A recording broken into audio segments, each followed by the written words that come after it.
Hi, it's Fias Tarot. Hello, Gemini placements. This is your general and the person on your mind reading. Okay, ngayong buwan ng June. Okay, so yeah, before tayo mag-start, kung hindi ka pa nakakapag-subscribe, please do subscribe and hit the notification bell para lagi po tayo maging updated sa mga mangyayari pa lang. And syempre, kung may tanong pagdating sa private reading, just message me sa akin pong FB page for more info. Ganun rin pagdating sa ating mga items. Okay, so we do have protection from evil eye. Meron tayo nun ring, necklace, and bracelets. Okay, and pagdating sa love, connection, yan, mga ganyan. So ito naman yung for you. Okay, so si love bracelet. Okay, and pagdating sa mga manifestations, yung mga inyong mga minamanifest. Okay, so si granter, yeah, taga-grant ng mga minamanifest mo and taga-pagbigay ng surprises. So ganito siya. Okay, so yan si granter, and this is made to order, by the way. And yung ating cord cutting, pang cord cut. So kung alam mo na yung cord cut, so yeah, available siya. And kung meron ka pang tanong, message na lang po, no? Okay, so in general, what's for you, Gemini? Gemini placements, what's for you this month of June?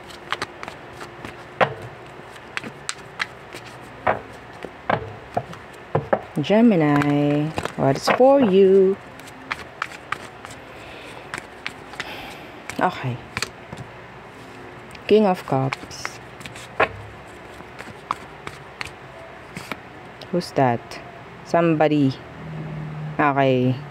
May nakakita ako dito. Meron ditong pwedeng mag-provide, excuse me, ng help, like financially. Financial. Okay, so anong meron? Meron din ditong sabihin nating person na parang lagi na lang gustong nakadikit sa'yo or laging gusto na lang, yeah, the energy is like para kang kakailanganin. Okay, this month of June, parang lagi kang kakailanganin. Page of Wands, Universe. Yeah. Parang nagawin kang motivation ng iba. The Six of Wands is here. And the Queen of Cups. Some of you, this is talking about a connection. Okay, na parang, I don't know kung new to. Kasi may chance na pwedeng there's new and old, energy. Past and new. So, the Page of Wands, Universe, this is sabihin nating wanting na makuha yung attention mo. Okay, so what else?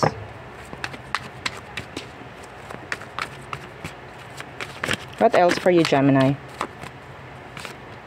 Nine of Swords. Why? The Seven of Pentacles inversed.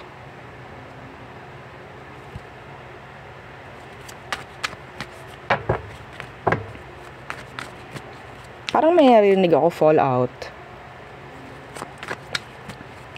What's with this Seven of Pentacles inversed? The Eight of Pentacles. Boredom, or sabihin nating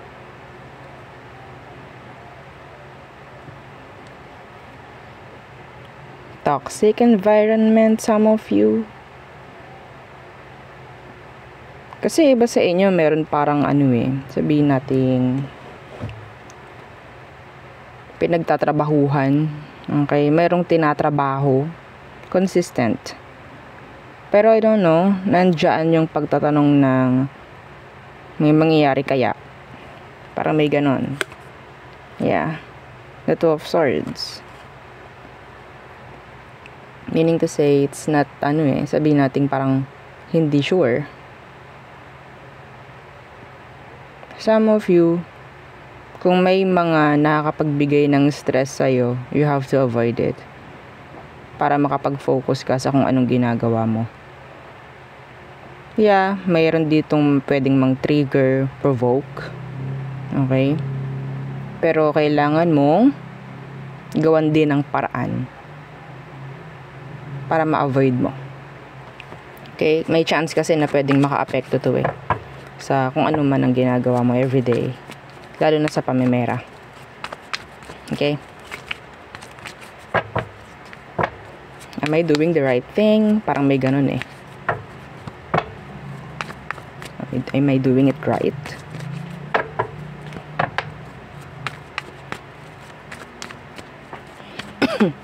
What else? Gemini, for the month of June. Okay, the Six of Swords in reversed. The Ace of Pentacles in reversed. Your pera. Yeah, parang hindi okay ang pagmamanage, or sabihin natin parang yeah, may pera ka pero parang pawala. Parang pawala. Yeah, you have to manage it properly. The Emperor. May kaunti ang drama, may kaunti ang issue pagdating sa pamimera ng iba sa inyo this June.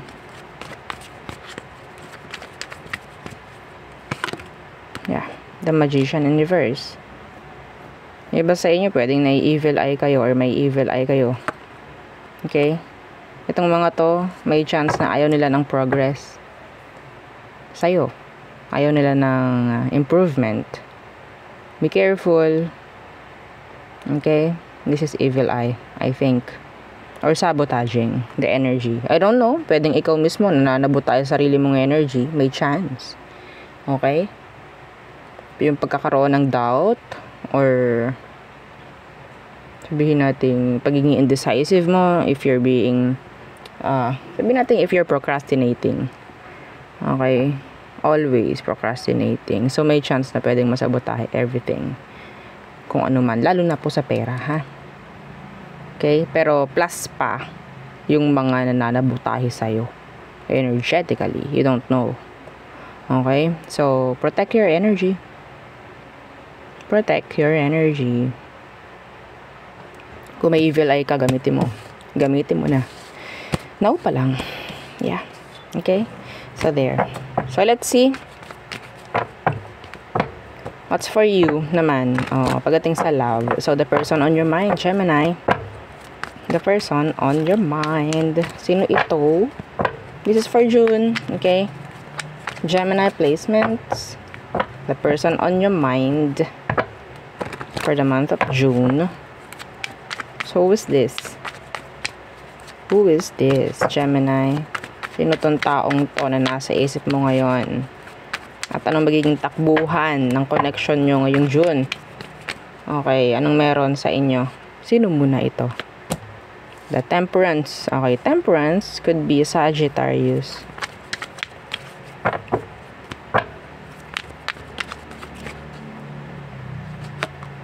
Judgment. Scorpio.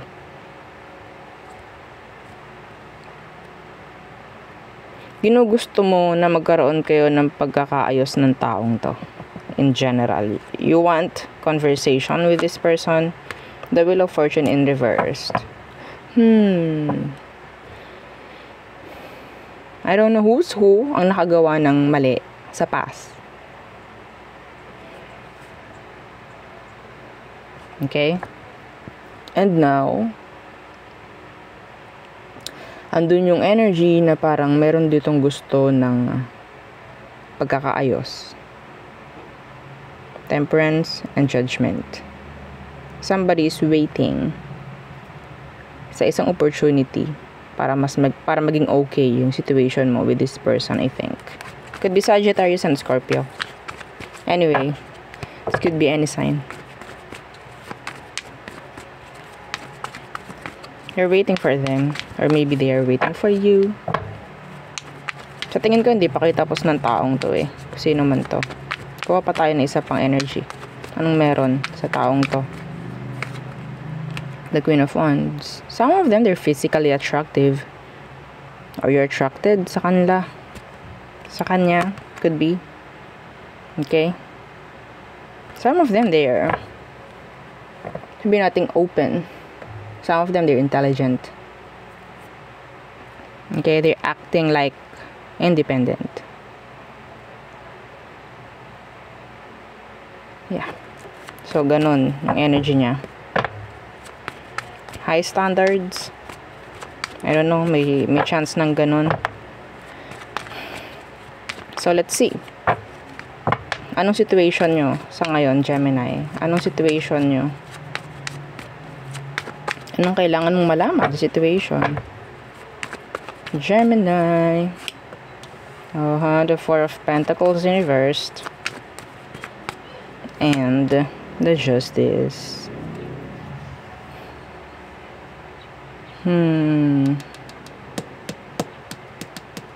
Some of you, there could be legal issues or legal matter. Okay? Somebody is waiting. Expectations is here. Yeah. May nangyari bang drama sa inyo? The Two of Wands. May pagdistansya akong nakikita dito. This is distance. The Two of Wands. I don't know kung LDR ba kayo nito. Okay? So, 3, 2, this is 5 of Wands in total, no? So, that's drama. So, may chance na pwedeng may paglayo, pag-disconnect if ever. May nag-let go sa situation. Okay? The Justice is here. I don't know, parang okay, kailangan ko munang lumayo dito para sabihin nating may avoid rin kung ano mang pwede na mangyari. Kasi kung papatulan ko to, wala eh. Parang ganon. So, parang may lumayo. So, parang ma-maintain, yung justice or ma-maintain yung peace dito sa connection. So, parang kailangan niyang umalis or parang merong kailangang umalis sa connection. May nag-let go. May bumitaw. Sensya na po ha kung naririnig ninyo yung aming dogo. Anyway, so, what is their emotion for you right now, Gemini?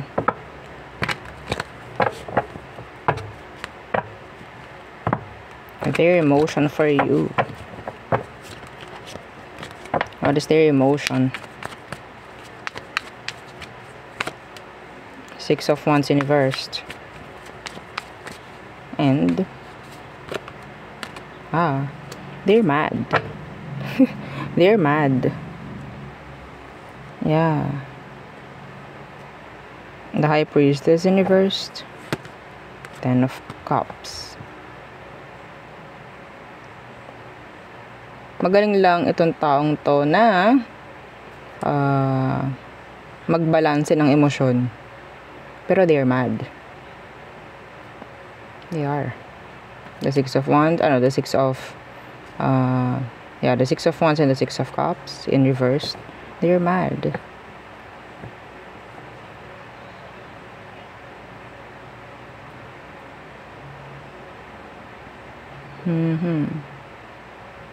Andun din yung energy ng sabihin nating jealousy. I don't know why. Pero they're mad. Yeah.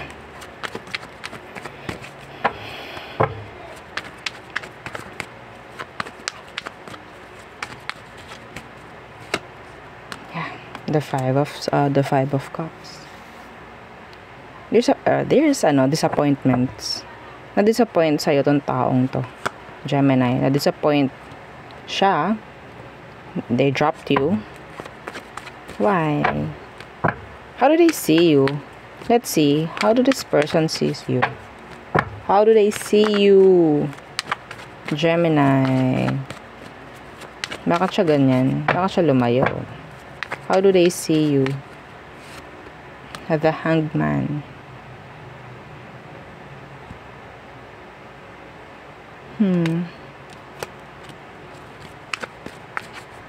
And the Hanged Man and the Emperor. The Devil. They see you somebody who's like insensitive.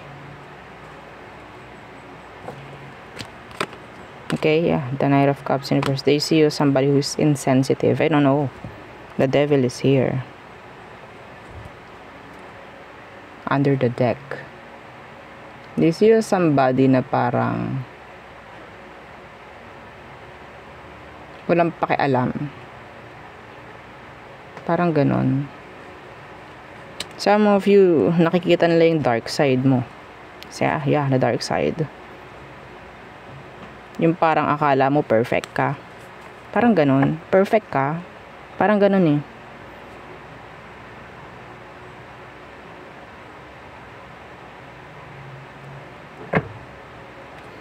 Anyway, this is deep. Yeah, the moon is the dark side. That's the dark side. And I think parang ang nakikita ko dito, they see you as somebody na parang kala mo okay ka, pero ikaw yung andami mong issue. Parang ganon. Oh my gosh. Anyway, so there. So let's see what is their next action towards you, Gemini. What is their next action towards you, kung meron? Because yeah, they're angry, they're mad, they're disappointed. What is their next action towards you? Page of Swords. They're watching you. They are watching you. What's with that Page of Swords? Yeah, the Three of Swords in reversed. I don't know, some of you, there could be a communication. Okay, pwedeng may communication na darating, like yeah, pakikipag-ayos or sabihin natin okay, we're cool, parang ganyan, parang walang nangyari. The Knight of Wands, pero the Devil is here again. Andun yung playful energy. Play. It's like I don't know, like, so in general, parang yeah, merong communication na pwedeng mangyari, pwedeng i-reach out ka niya. Pero ang nakukuha ko sa kanya, they're just like watching you. Sa ngayon, watching. Parang may mga inaaral to sa ngayon kung ano man. What's with the Three of Swords in reversed? This is deep. Yeah, the King of Pentacles in reversed.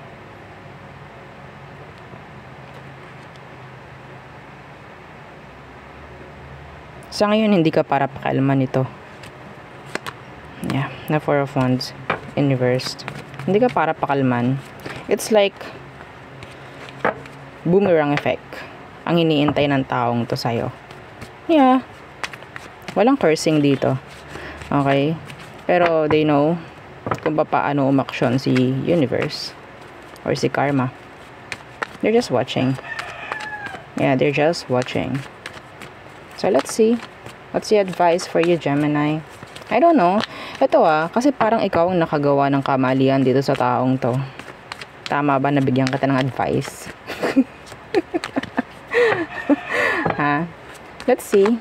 What's the advice for you, Gemini? Sa mga hindi naka-resonate, then this is not your read, okay? Don't try to fit yung situation mo dito sa na-read natin, okay?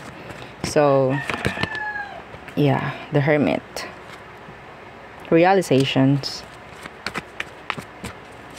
Okay, the realizations. Two of Wands. Andito yung parang pag-iisip. May nagawa ka bang mali? Parang ganun Yeah, the Magician. The Magician. What comes around, what goes around comes around.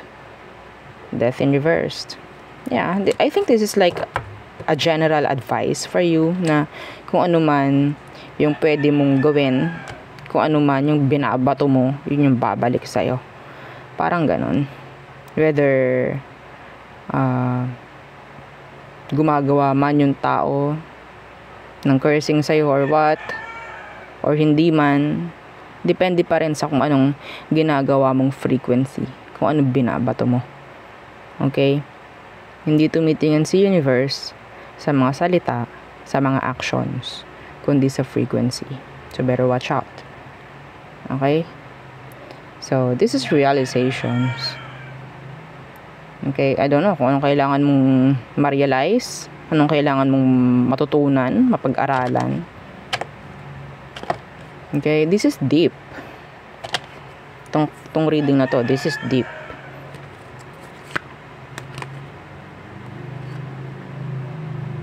Anyway, so there. I don't know bakit ganon. Ay, buhay. Okay, so let's see. Aries through Pisces for you, Gemini.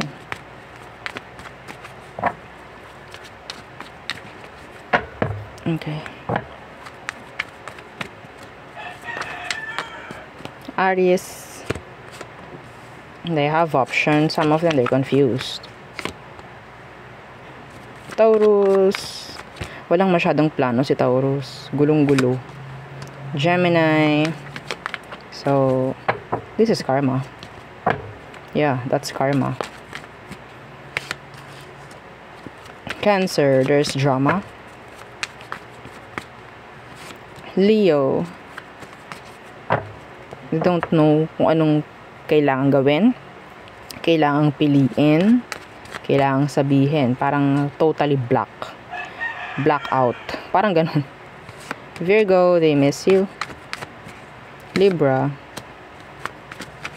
parang andun yung energy na hindi sila totally nag-i-invest ngayon sa'yo.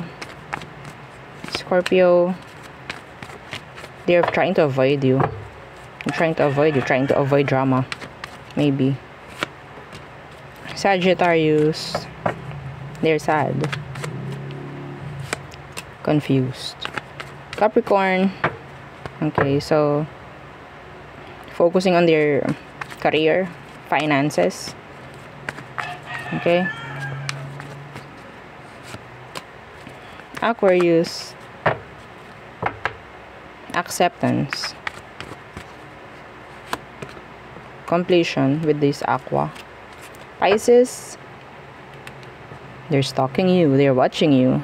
Some of them, they're trying to avoid conversation, or maybe they want conversation pero they're trying to avoid to conversate. Okay, so there, yun ang aking reading for you, Gemini placements. Again, please don't forget to like, share, and subscribe. And follow our FB page and yung ating second YouTube channel na Love Letter. Nasa description box below. Thank you.